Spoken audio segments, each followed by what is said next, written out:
जितने बच्चे कक्षा 10वीं में पढ़ते हैं और वो अर्धवार्षिक परीक्षा का पेपर देने वाले हैं उनको भी समाज विज्ञान का पेपर देना है, तो उनके लिए वीडियो रामबाण होने वाला है, क्योंकि यही समाज विज्ञान का पेपर हर स्कूल में वायरल हो रहा है, हर जगह अर्धवार्षिक परीक्षा में पूछा जा रहा है।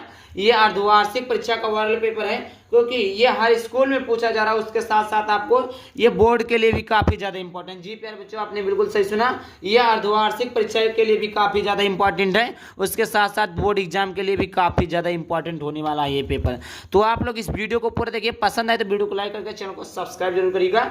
देखिए समय वही 3 घंटे 15 मिनट 3 घंटे रहते हैं। कक्षा 10वीं का पेपर है, समाज विज्ञान का अर्धवार्षिक का पेपर है। ये जो आपका 20 नंबर है ये आपको मिलेंगे OMR सीट में। कहाँ मिलेंगे? OMR सीट में। ये आपको कॉपी में लिखना रहेगा। कहाँ लिखना रहेगा? कॉपी में लिखना रहेगा, जिससे आपको 70 नंबर टोटल मिलाकर मिलेंगे और 30 नंबर आपको प्रैक्टिकल से मिलते हैं। यहाँ पर नोट लिखा हो, नोट में क्या लिखा हुआ? का कि यह प्रश्न पत्र 2 खंडों में विभाजित है, का एवं खा। का में आपको रहेंगे बहुविकल्पीय प्रश्न और खा में रहेंगे आपको रिटर्न, जो आपको कॉपी में लिखना रहेगा 50 नंबर वाले प्रश्न। दूसरा है खंड का में बहुविकल्पीय प्रश्न तथा खंड बा में वर्णनात्मक प्रश्न, जो हमने बताया भी। और बहुविकल्पीय प्रश्नों के उत्तर OMR सीट पर तथा वर्णनात्मक प्रश्नों के उत्तर अपनी उत्तर पुस्तिका में लिखना है। देखिए जो आपको MCQ टाइप प्रश्न रहेंगे उसको आपको एक OMR सीट मिलेगा, उसमें भरना रहेगा। केवल OMR सीट में, ऐसा नहीं कॉपी में, कॉपी में नहीं, केवल OMR सीट में ही भरना रहेगा। आई होप क्लियर हो गया। OMR सीट कैसे भरे इसका भी वीडियो हमने अपलोड कर लिया है, आप लोग देख सकते हैं। अब आते हैं क्वेश्चन की तरफ। तो सबसे प्यारा क्वेश्चन ये आप देख लीजिए, 2014 से लेकर 2024 तक जितने भी बोर्ड परीक्षाएं हुई हैं या अर्धवार्षिक परीक्षा, सभी परीक्षाओं में पूछा गया है कि फ्रांसीसी की क्रांति कब हुई थी। फ्रांस की क्रांति कब हुई थी? तो पहला है 1788 में, 1789 में, 1790 में, 1787 में। तो प्यारे बच्चों इसका जो सही ऑप्शन हो जाएगा 1789 ईस्वी में। फ्रांसीसी क्रांति कब हुई थी? 1789 ईस्वी में हुई थी। दूसरा है नेपोलियन का संबंध किस देश से था? नेपोलियन का संबंध किस देश से था? तो पहला जर्मनी से था, फ्रांस से था, इटली से था, इंग्लैंड से था। तो नेपोलियन का संबंध किस देश से था? फ्रांस से था। किस देश से था प्यारे बच्चों? फ्रांस से था। किससे था? फ्रांस से था। तीसरा है रालेक्ट एक्ट। रालेक्ट एक्ट कब पारित हुआ या कब लागू हुआ? तो 1918 ईस्वी में या 1919 ईस्वी में, 1920 ईस्वी में, 1921 ईस्वी में। तो देखिए जो रालेक्ट एक्ट पारित हुआ तो जनवरी में हुआ था। कब हुआ था? 1919 ईस्वी में हुआ था। चौथा, आप लोग ये तो जानते हो कि बहुत दिन से पढ़ते आ रहे हैं कि करो या मरो का नारा किसने दिया था? करो या मरो का नारा किसने दिया था? तो पहला है भगत सिंह ने, दूसरा महात्मा गांधी ने, तीसरा सुभाष चंद्र बोस ने और चौथा है सरदार पटेल ने। तो देखिए करो या मरो का नारा किसने दिया था? महात्मा गांधी ने दिया था। किसने दिया था? महात्मा गांधी ने दिया था। ये तो आप छोटे से ही पढ़ते आ रहे कि करो या मरो का नारा, तुम मुझे खून दो मैं तुम्हें आज़ादी दूंगा, कौन किसने बोला? सुभाष चंद्र बोस ने।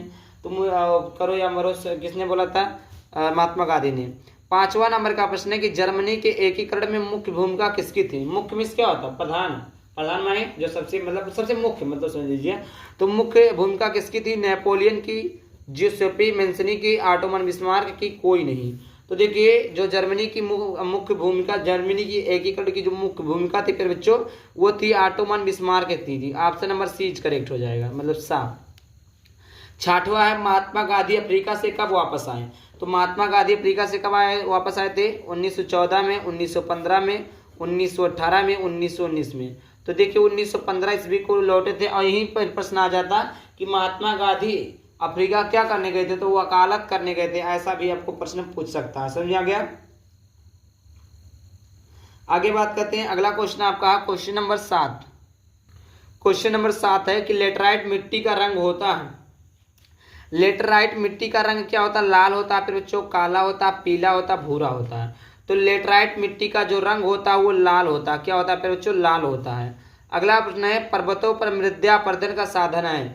पर्वतों पर जो मृदा अपरदन होता है उसका साधन क्या है? पवन है कि हिमनद है कि जल है कि पशुचारण है? तो इसका ऑप्शन नंबर 7 सही हो जाएगा, जल।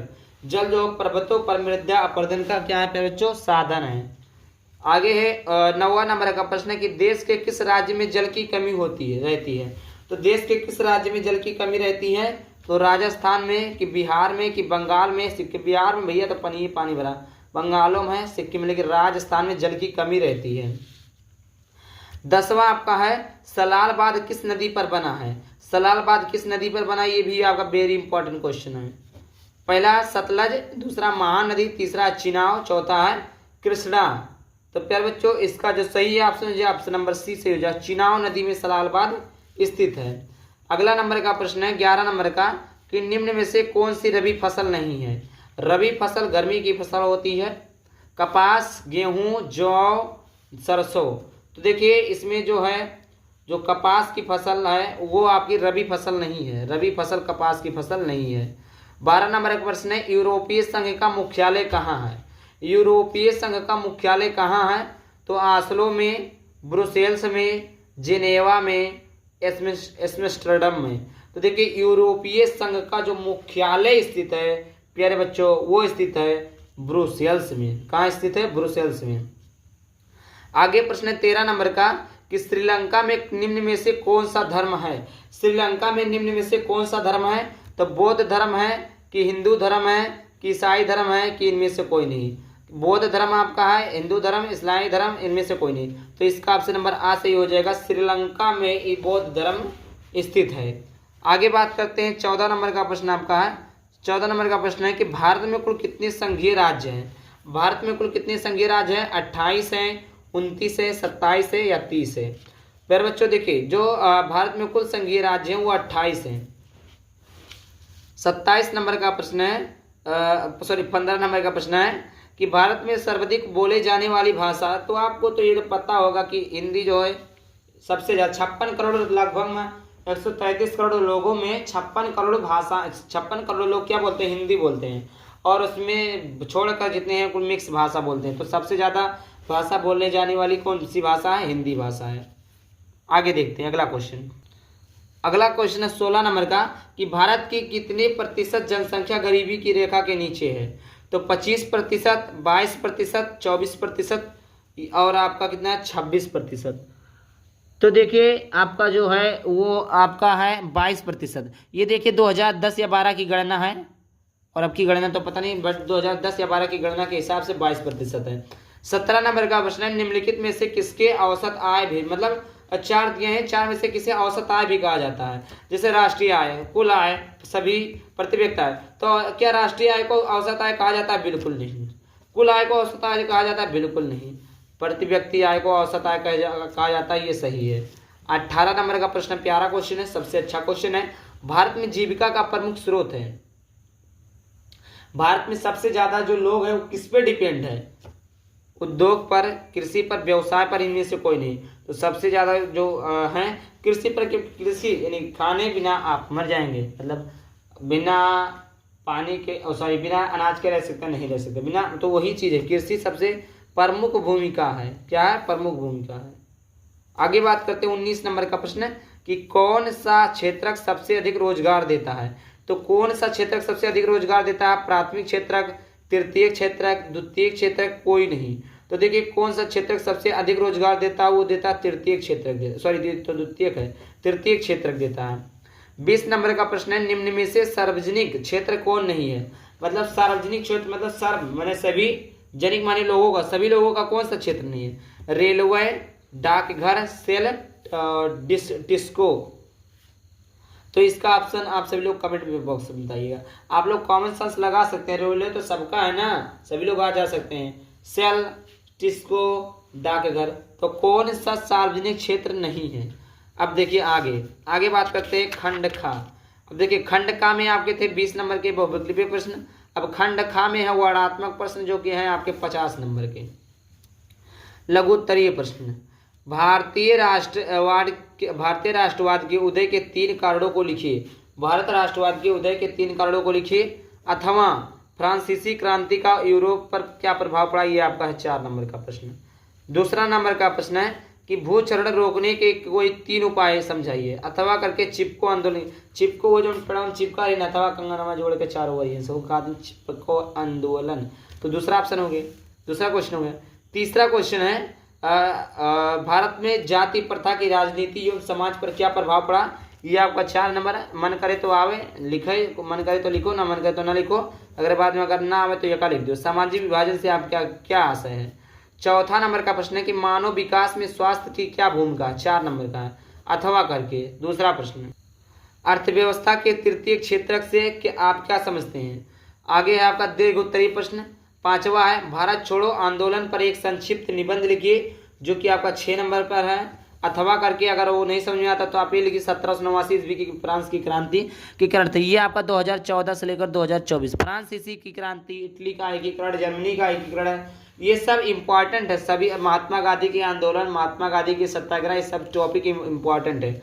छठवां नंबर प्रश्न है वनों से होने वाले लाभों का वर्णन कीजिए, अथवा भारतीय मिट्टी के प्रकारों पर एक निबंध लिखिए। ये भी आपका 6 नंबर का है।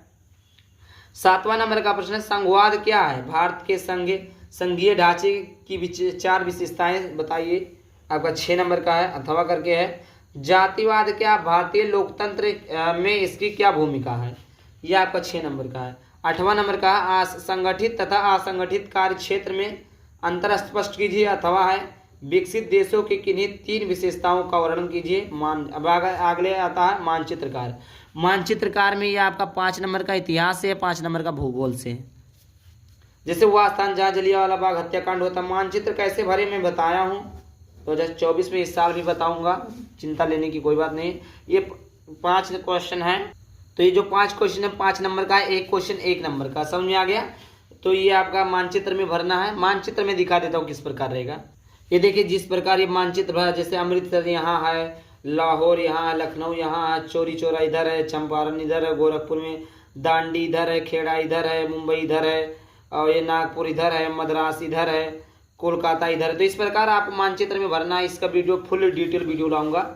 और इसके बाद में आगे है खा में, ये भी आपका 5 नंबर का। 10 नंबर का रहता है मानचित्रकार। भारत में के दिए गए मानचित्र को में निम्न को दर्शाइए चिन्ह द्वारा, ये चिन्ह से, ये चिन्ह से, ये चिन्ह से, ये चिन्ह से, ये चिन्ह से। ये अभी आपका 5 नंबर का है।